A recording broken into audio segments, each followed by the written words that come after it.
So I heard the news last night that legendary guitarist, master of the 7-string guitar, Bucky Pizzarelli passed away yesterday at the age of 94. Now Bucky was beloved by so many people in the music and jazz communities, the audiences.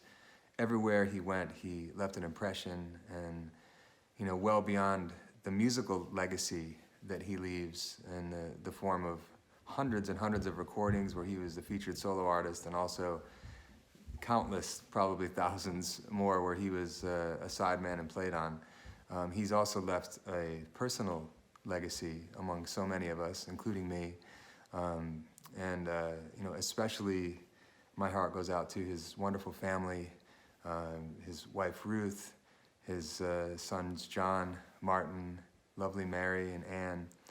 And I thought a way to kind of communicate to you about the kind of person Bucky was, and certainly was to me, and how important he was, that I would kind of relay to you 3 different things. I mean, there's so many stories over the years. I was fortunate to kind of work with Bucky or see Bucky at least a few times a year, if not more, especially more when I was first starting.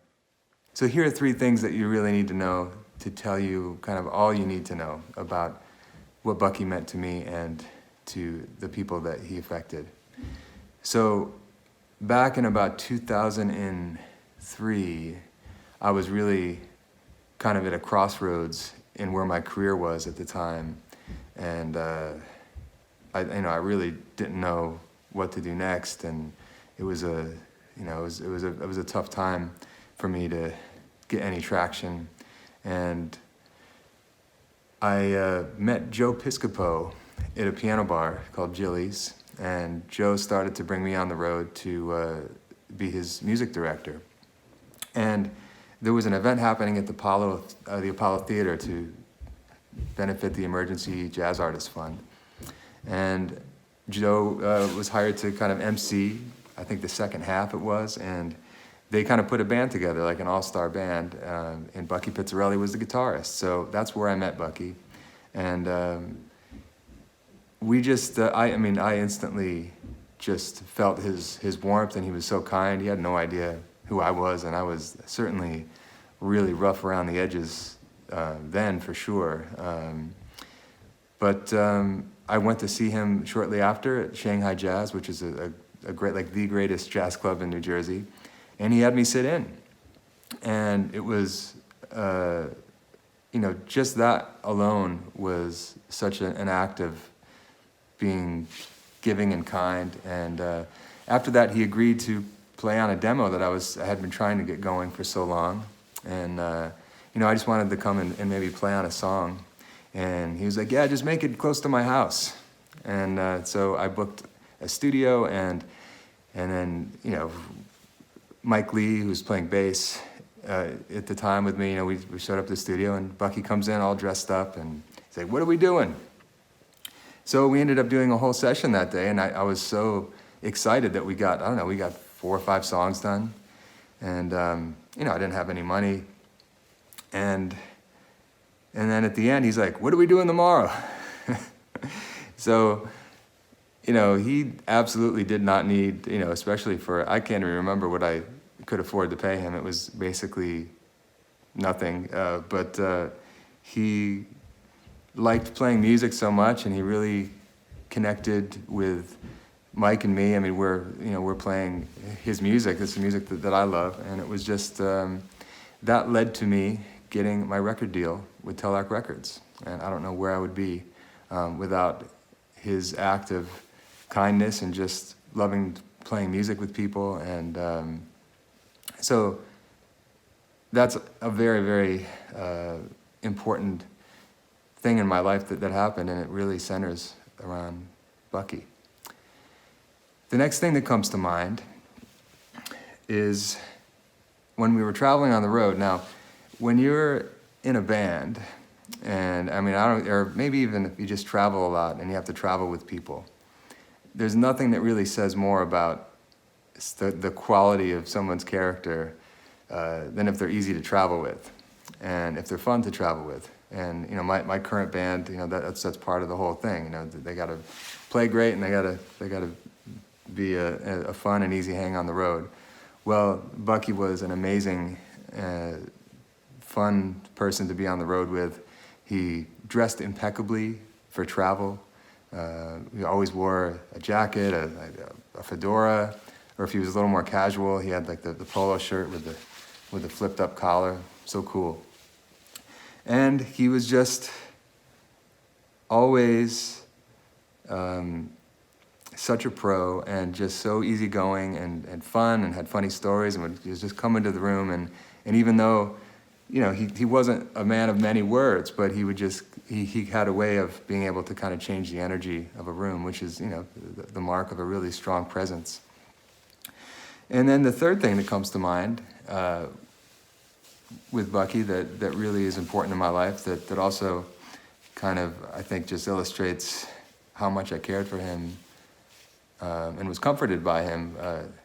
In 2013, when Daisy and I found out we were pregnant, and we were also kind of getting kicked out of our apartment because they were about to remodel, we started looking at homes up in Westchester County. And we're all day out with the real estate agent, and we were exhausted, and we just saw a house that we really loved in Peekskill. And it was around dinner time, and it was like 5 or 6 o'clock, and we wanted to eat there rather than having to go home in rush hour, and who knows when we'd get home. So we just picked a random restaurant off Google that was nearby that looked pretty good. And we walked in there, and who was sitting right at the table when we walked in? With Bucky Pizzarelli and Jerry Bruno. Jerry Bruno is a bass player who's like 100 years old now, and they were great friends and always played together. So I walk in there, and there he is sitting there, and he just, and his greeting was more just kind of like a laugh, like, throwing his head back, and that's all you needed. So we had dinner there, we watched his show, and it felt completely like home already. We bought that house in Peekskill, and any nerves that I had about, I felt like I was moving so far away to be out of Manhattan. And that night, Bucky just made it feel like home. And, the smell of his cologne, I'm sure any of you that knew him, it's instantly recognizable and it's still to this day, if I smell it, I know exactly.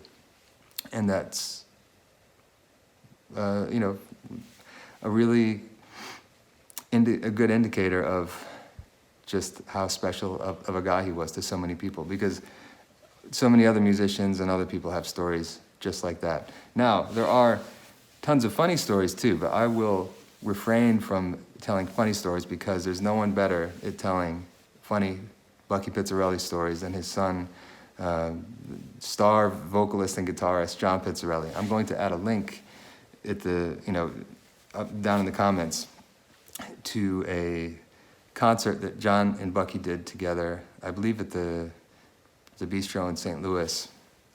And 40 minutes in, there's a great story about John and Bucky playing at the Pierre and Van Cliburn walking in. So I want you to watch that and watch the whole concert. I mean, where else are we going? And I've also got a few pictures that Mike Lee found this morning for me that I wanted you to see. One is the first day of recording at Avatar. I was a nervous wreck because it was like my first real big recording date at a big studio, and because my first album I ended up licensing. Anyway, I was a nervous wreck, and my whole band was Brian, Zach, Mike Lee, all nerves, and Bucky walks in, another day at the office, telling this story about travel. I'm going to show it to you right now. The worst, you think the dead of winter when you travel, it's the worst. Yeah. The summers. Yeah, well, when it's 100 degrees out, sure. I flew to Chicago to get to Davenport early. So we had to fly to Mobile. Couldn't get a plane out of Chicago. Till midnight. I said, well, it's canceled, Bob. we rented 2 cars. Drove 168 miles, midnight.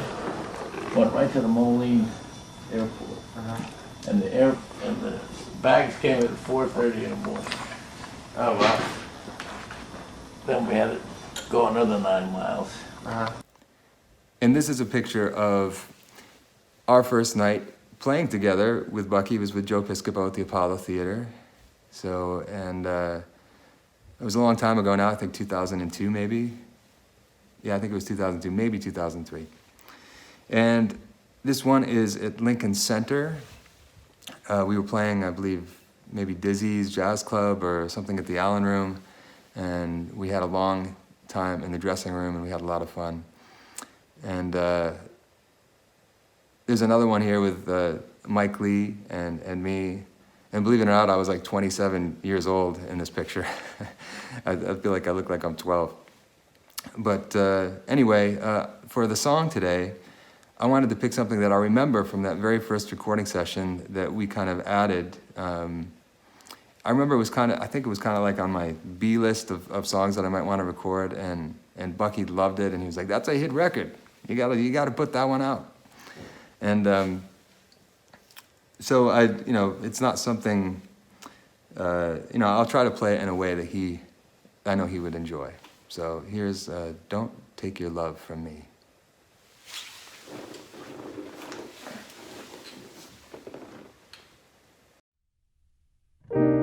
You could take my castle, that's if I had a castle, and I'd miss it for just a while. You could take my treasure, that's if I had a treasure, and I'd face poverty with a smile. But there's one thing I ask of you, one thing you must never do. Tear a star from out the sky, and the sky feels blue. Tear a petal from a rose, and the rose weeps too. Take your heart away from mine, and mine will surely break. My life is yours to make, so please keep the spark awake. Would you take the wings from birds so that they can't fly? Would you take the ocean's roar and leave just the sigh? Oh, this your heart won't let you do. This is what I beg of you. Don't take your love from me.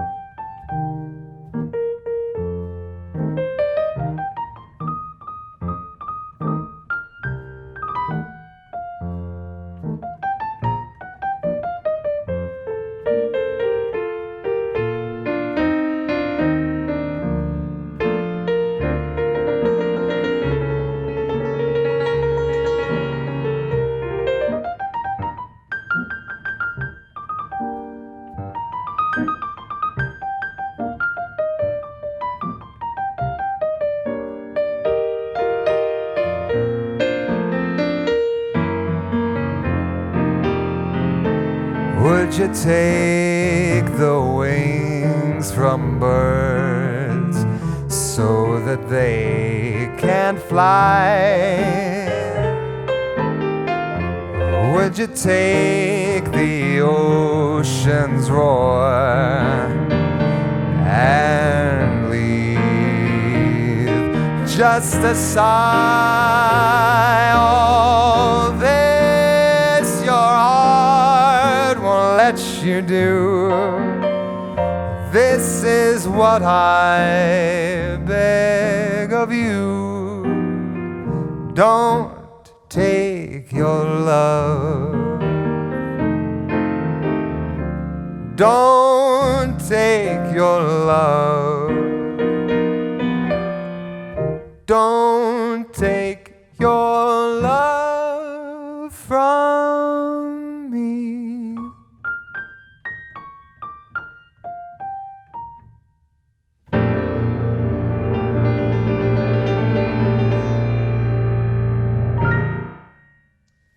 Rest well, Buck.